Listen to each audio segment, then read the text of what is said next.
ఏమీ లేని దానికోసం నిన్ను నువ్వే నాశనం చేసుకొని ద్రోహం చేసుకోవడమే నీ అతిపెద్ద పాపం అని రష్యన్ ఫిలాసఫర్ దోస్తోయెవ్స్కీ అంటాడు.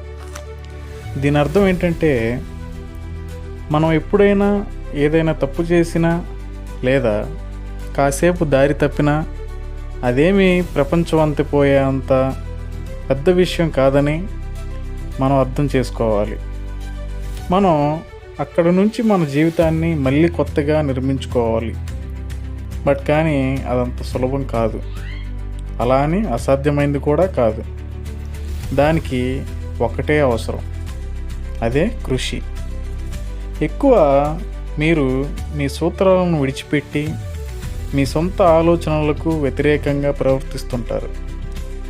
మీరు ఇలా చేయడానికి కారణం ఏంటంటే సిగ్గు, ఆందోళన వల్ల.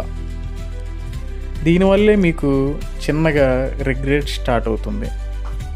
మీలో మీరే పశ్చాత్తాపం పడతా ఉంటారు. అయ్యో, వాళ్ళకి నచ్చింది చేశానే కానీ నాకు నచ్చింది చేయలేదు అని మిమ్మల్ని మీరే నాశనం చేసుకుంటారు.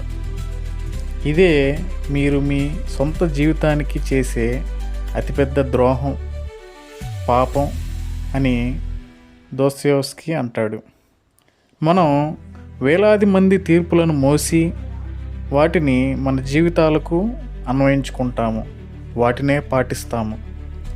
ఇక్కడ మీకు ఒక చిన్న ఎగ్జాంపుల్ చెప్పాలంటే, మీరు ఒక వ్యక్తితో మాట్లాడాలి అనుకున్న ఆ అవతలి వ్యక్తి మిమ్మల్ని కోరుకోరని, అంటే మీతో మాట్లాడడం ఇష్టం లేదు అని మీకు మీరే భావించి అక్కడి నుంచి వెళ్ళిపోతారు. ఇలాంటి సందర్భాలు ఎన్నో. మీ గురించి మీకే ఒక కల్పిత అభిప్రాయం వల్ల వెనక్కి తగ్గి వెళ్ళిపోతారు. దీనివల్ల మనకి ఒక గొప్ప బహుమతి వస్తుంది. అదే మన చేతులతో మనమే ఈ ప్రపంచానికి దూరం చేసుకొని రిగ్రెట్ అవుతూ పశ్చాత్తాపపడుతూ మనల్ని మనమే మోసం చేసుకుంటూనే ఉంటాం. అలాగే ఈ ప్రపంచానికి అవసరమైన వ్యక్తి మీరు కాదని మీరు భావిస్తే అది మిమ్మల్ని మీరు మోసం చేసుకోవడమే. ఇలాంటి వాళ్ళు ఈ భూలోకంలో గొప్ప దుఃఖాన్ని అనుభవించి ఉంటూనే ఉంటారు.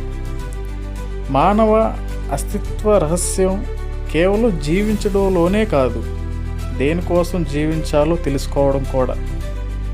చూడండి, ఇక్కడ మీకు ఒక చిన్న ఎగ్జాంపుల్ చెప్తాను. ఒక స్త్రీ ఉంది. ఆ స్త్రీ తన ఫ్యామిలీ ఫైనాన్షియల్ సిచ్యువేషన్స్ వల్ల తన అమ్మా నాన్నల్ని తనే చూసుకోవాలి. ఆ స్త్రీ ఏం చేసిద్దంటే, తనకిష్టం లేకపోయినా కానీ వ్యభిచారం స్టార్ట్ చేసిద్ది, ప్రాస్టిట్యూషన్ స్టార్ట్ చేసిద్ది. డబ్బులు బాగానే వస్తాయి, తల్లిదండ్రులు కూడా బాగానే చూసుకుంటుంది. కానీ రేజాము అవగానే బాధ, తనకి నచ్చని పని తను చేస్తుంది. అలాగే కొంతకాలం అయిపోయిన తర్వాత చనిపోయింది. ఆమె జీవితానికి అర్థం ఏంటి? కాబట్టి ఎప్పుడైనా కానీ మనకు నచ్చిన పనే మనం చెయ్యాలి. మన సొంత ఆలోచనలే మనం అక్కడ మన జీవితాల్లో అన్వయించుకోవాలి. ఇతరులు మనకు చేసే హాని కంటే మన సొంత విలువలకు, సమగ్రతకు మనమే ద్రోహం చేసినప్పుడే కలిగే హాని అత్యంత తీవ్రమైనది. భయం లేదా శూన్యమైన ప్రతిఫలాలు వంటి అల్పమైన విషయాల కోసం ఒకరి ఆత్మను అమ్ముకోవడమే ఎంతో వ్యర్థము. ఇతరులను మెప్పించడం కోసం ఒకరి సారం క్రమంగా క్షీణించిపోవడం, దాని ఫలితంగా ఏర్పడే శూన్యమైన నష్టానికి ఇది ఒక హెచ్చరికగా పనిచేస్తుంది. కాబట్టి మీరు పశ్చాత్తాపపడని జీవితాన్ని గడపాలని కోరుకుంటున్నాను. ఇది అంత సులభం కాదు, అలా అని అసాధ్యం కూడా కాదు.